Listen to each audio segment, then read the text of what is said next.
ఇంకొక క్వెషన్ ఉంది సార్. ఇప్పుడు నేను ఎప్పుడు తప్పు చేయను. నాకు తెలిసి నేను చాలా మంచివాడిని. నేను ఇప్పటి వరకు ఒకరి గురించి తప్పుగా ఆలోచించను కూడా ఆలోచించను. కానీ నాకు అప్పుడప్పుడు ఏదైనా పని స్టార్ట్ చేసినప్పుడు గాని, లేదా ఏదైనా కొత్త విషయం నేర్చుకునేటప్పుడు గాని, ఏదో ఒక ఇబ్బంది రావడం, ఏదో ఒక అడ్డంకి రావడం, ముందుకెళ్ళలేకపోవడం ఇట్లాంటివి ఎందుకు జరుగుతున్నాయి? నేనంతా మంచే చేస్తున్నా గదా! నాకు మంచే జరగాలిగా. సో ఇది చాలా మందికి జనరల్ గా ఉండే ఇష్యూనే. ఇది జనరలైజ్డ్ గా చెప్పాలి అంటే ప్రతిదానికి కారణం లేకుండా ఏది ఉండదు. ఒక బ్లడ్ వెజిల్లో బ్లడ్ పాస్ అవుతున్నప్పుడు కొన్ని ఆటంకాలు వస్తే బ్లడ్ వెజిల్ ఫ్లో అవ్వదు.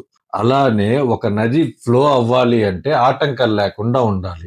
ఈ ఆటంకాలు ఎందుకు వస్తున్నాయి, వాటికి మూలాలేంది, అది ఏమన్నా దిష్టికి సంబంధించినయా, మైండ్ సెట్ కి సంబంధించినయా, దోషాలకు సంబంధించినయా, కర్మలకు సంబంధించినయా, అట్లా చూసుకొని ఈ ఆటంకాలు ఐడెంటిఫై చేస్తే అన్ని ఫ్రీ ఫ్లో అవుతాయి. ఆ ఐడెంటిఫికేషన్ చేసి అనాలిసిస్ చేయటమే విశ్వగురు యొక్క మెయిన్ థీము. సో అది పెద్ద ఇష్యూ అనుకునేంత పెద్దది కాదు, వదిలేసేంత చిన్నది కాదు ఉంటాయి కొన్ని విషయాలు.